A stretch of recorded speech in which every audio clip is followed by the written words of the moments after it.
زمین کیسے غلہ اگانا چھوڑتی ہے، شجر کیسے بے ثمر ہو جاتے ہیں، بادل کب بارش برسانا چھوڑ دیتا ہے جب اہل زمین پر ستم توڑے جاتے ہیں، جب اناج اگانے والے دہقانوں کو ان کا حق نہیں دیا جاتا یا ان کا حق مار لیا جاتا ہے، جب کسانوں کو حکومت وقت دھوکہ دیتے ہیں۔ جی ہاں، کسانوں کے ساتھ اس بار فراڈ کیا گیا ہے۔ ہم آج تک جو اسباق دہراتے جاتے ہیں کہ کسان غلہ اگاتا ہے اور حکمران کھاتا ہے، اب یہ کہا جائے گا کہ حکمران کھاتا ہے، ورنہ پہلے جو ہمارے اسباق میں لکھا ہوتا تھا کہ کسان غلہ اگاتا ہے تو اہل زمین اسے کھاتے ہیں۔ مگر بڑا عجیب ہوا، حکمران اس بار کسان کو ہی کھا گیا بلکہ نگل گیا۔ دھوکہ، فراڈ، بدنیتی کے ایسے ہنٹر مارے کہ کسان بلبلا اٹھا، خاص طور پر پنجاب کا کسان۔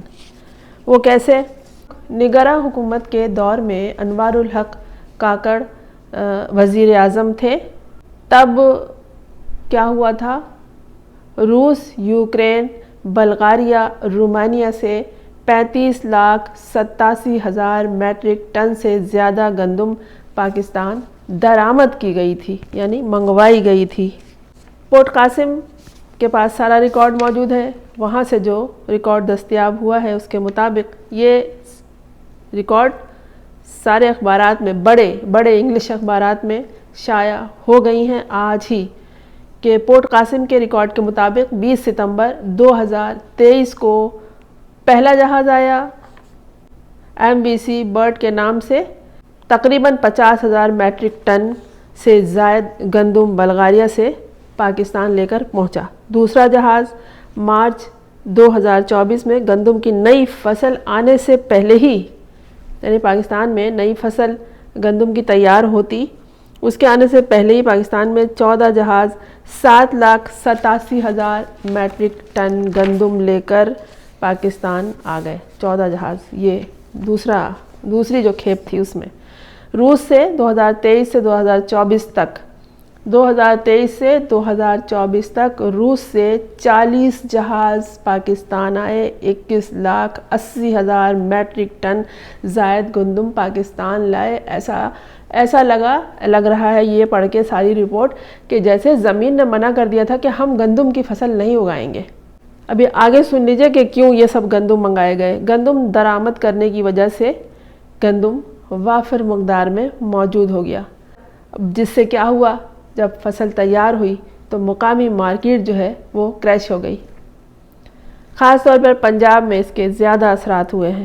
ایسے برے حالات خیبر پختونخوا میں تو ہے ہی نہیں، سندھ میں بھی نہیں ہے، لیکن پنجاب میں یہ سب ہوا ہے۔ گندم درآمد کرنے کی وجہ سے گندم کی وافر مقدار جمع ہو گئی۔ اب کسان کی فصل تیار ہوئی تو کیا ہوا، کوئی خریدار نہیں ہے، کوئی خریدنے والا ہی نہیں ہے۔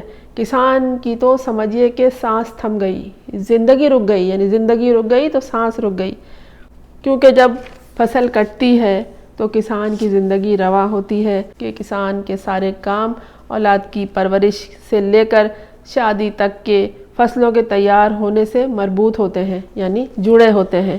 اب کسان تنظیموں کا مطالبہ ہے کہ گندم کی درآمد کی انکوائری کروائی جائے اور ذمہ داروں کو سزا دی جائے۔ اپنی بات لے کر، اپنا مطالبہ لے کر کسان سڑک پر آ گئے تو ان کے پیچھے پولیس ایسے دوڑی جیسے دہشت گردوں کے پیچھے دوڑتی ہے۔ پھر یہ ہوا کہ مریم نواز کا سنہری درانتی ہاتھ میں لے کے کچی فصل کاٹنے کا جو وہ ڈرامہ تھا یا ٹک ٹاک تھا یا ویڈیو تھی، اس کو نہ کوئی دیکھنے کے لیے تیار ہوا، نہ کوئی سننے کے لیے تیار ہوا۔ اب یہ گندم کیوں منگوائے گئے یہ بھی سن لیجئے۔ کوئی روٹی کے گندم کے لالے نہیں پڑے تھے یہاں۔ زمین نے یہ نہیں کہا تھا کہ ہم گندم نہیں اگائیں گے کہ تم لوگ باہر سے گندم لینے دوڑے۔ 50 ملین سے زیادہ منافع کمایا ہے اس شخص نے جس نے یہ گندم منگوائے ہیں۔ باقاعدہ اس کی رپورٹ کھل کے سامنے آ گئی ہے۔ اب یہ بھی سنیے کہ جب گندم درآمد ہوئی تو دنیا بھر میں اس کی رپورٹس بنائی جاتی ہیں، درآمد اور برآمدات پر ورلڈ بینک نے بھی اپنی ایک رپورٹ جاری کی کہ پاکستان میں جو گندم کی آٹے کی قلت ہو گئی ہے اب نہیں ہوگی، اس لیے کہ درآمدات بہت وافر مقدار میں ہو گئی ہیں۔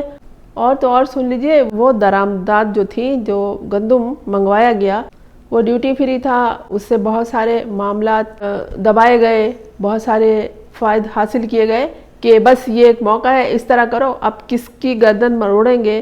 تو اب کسان کی مروڑیں گے، پنجاب کے کسان کی خاص طور پر، کہ اس کی فصل تیار ہونے دو، ہوتی رہے، اور پتہ نہیں اس میں بھی کیا کیا رکاوٹ ڈالی گئی ہوگی، کھاد مہنگی کر دی گئی ہوگی۔ یہ سب پلاننگ بہت طویل ہوتی ہے، خوب گھما پھرا کے ہوتی ہے، ایسے نہیں چھوڑ دیا ہوگا کسانوں کو۔ کھاد کو اتنا مہنگا کیا ہوگا، اور جو چیزیں فرٹیلائزر اور جو اسپرے وغیرہ یوز ہوتا ہے کھیتوں کی دیکھ بھال کے لیے اور حشرات کے خاتمے کے لیے، تو آپ کیا سمجھتے ہیں کہ وہ سب فری میں مل گیا ہوگا؟ ان سب کو اتنا مہنگا کر دیا ہوگا کہ کسان کی قوت خرید سے باہر ہو جائے۔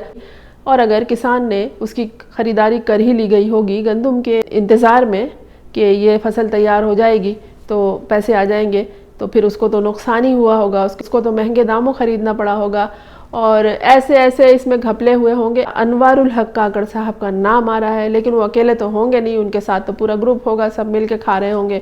اور یہ جو ابھی مودی صاحب جو اپنے جلسوں میں چلا رہے ہیں کہ دنیا بھر میں دہشت گردی کرنے والا ابھی آٹے کو ترس رہا ہے، آٹے کو دراصل نہیں ترس رہا ہے۔ آٹا دینے سے، گندم دینے سے، گندم کی فصل دینے سے نہ زمین نے انکار کیا ہے، نہ کسان نے انکار کیا ہے۔ بس یہ چور ڈاکو لٹیرے یہ عوام کو لوٹتے اب کسان کو لوٹ چکے۔ یہ اب کسان کے ساتھ کیا ہوا، وہ ہر طرف اس کی ویڈیوز آ گئی ہیں، کس طرح ان دہقانوں کو دھکے دیے گئے اور ان کو احتجاج کی طرف لگا دیا گیا۔ ہر کسی کو ان تمام معاملات میں الجھا کے رکھا ہوا ہے۔ شعبہ زندگی کے کسی طبقے کو خوش نہ رہنے دو۔ بات وہی ہے کہ ہر طرف روڑے اٹکاؤ۔ اگر کسی نالے میں بھی پانی روانی سے بہہ رہا ہے تو اس میں بڑا سا پتھر لے جا کے ڈال دو، ورنہ بوری میں بہت سارے کنکر جمع کر کے، ریت جمع کر کے وہاں ڈال دو کہ روانی میں خلل پڑے۔ بالکل اسی طرح عوام کی زندگی کی روانی میں خلل پڑے۔ بڑا اچھا لگتا ہے جب وہ خبریں ٹی وی پہ اپنی مطلب کے سنواتے ہیں، عوام کو بتاؤ اتنی گندم آ گئی ہے، اتنا وہ آ گیا ہے، اتنا یہ آ گیا ہے۔ آپ کی زمین خود گندم پیدا کرتی ہے، آپ کی زمین خود کپاس پیدا کرتی ہے، آپ کی زمین پہ کیا نہیں ہے؟ یہاں پاکستان کی سرزمین پہ تو اب وہ چیزیں اگنے لگی ہیں جو یہاں نہیں اگتی تھی، اور یہ جو ہے گندم لینے کے لیے باہر جا رہے ہیں۔ ایسا ہوگا، بالکل ایسا بھی ہوگا کہ کچھ عرصے کے بعد یہ کہیں گے آکسیجن کی کمی ہو گئی ہے، وہ بھی ہم باہر سے درآمد کر لیتے ہیں، آکسیجن بھی سانس لینے کے لیے باہر سے لے آتے ہیں۔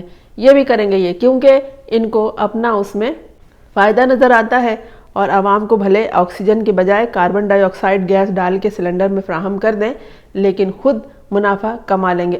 اربوں روپے کے منافع انہوں نے کمائے ہیں۔ یہ جو کاکڑ حکومت تھی، نگراں حکومت تھی، اور یہ آتے ہی اس لیے 2-4 دن کے بعد اپنے پروگراموں میں لگ جاتے ہیں، عوام کو بیوقوف بناتے رہتے ہیں، اور اگر عوام نے ان کا حساب کتاب نہیں کیا اور کسان کو، دہقان کو انصاف نہیں فراہم کیا گیا اور کارروائی نہیں کی گئی، ان کے ساتھ جو دھوکہ اور فراڈ ہوا ہے، ان کا غلہ جو پڑا ہوا ہے، کوئی خریدنے کے لیے تیار نہیں ہے، اس کا حساب کتاب اگر نہیں ہوا اور جو لوگ اس میں شامل ہیں انہیں سزا نہ دی گئی، تو واقعی ایک دن ایسا آئے گا کہ زمین غلہ اگانے سے انکار کر دے گی۔ خدا نہ کرے کہ وہ دن آئے۔ جس طرح آسمان مہربان ہے، انسان تو مہربان نہیں ہے، یہ حکمران تو بالکل نہیں ہے، لیکن خدا کرے زمین آسمان آپ سب پہ مہربان رہے۔ میں ہوں فرزانہ روی اسلم۔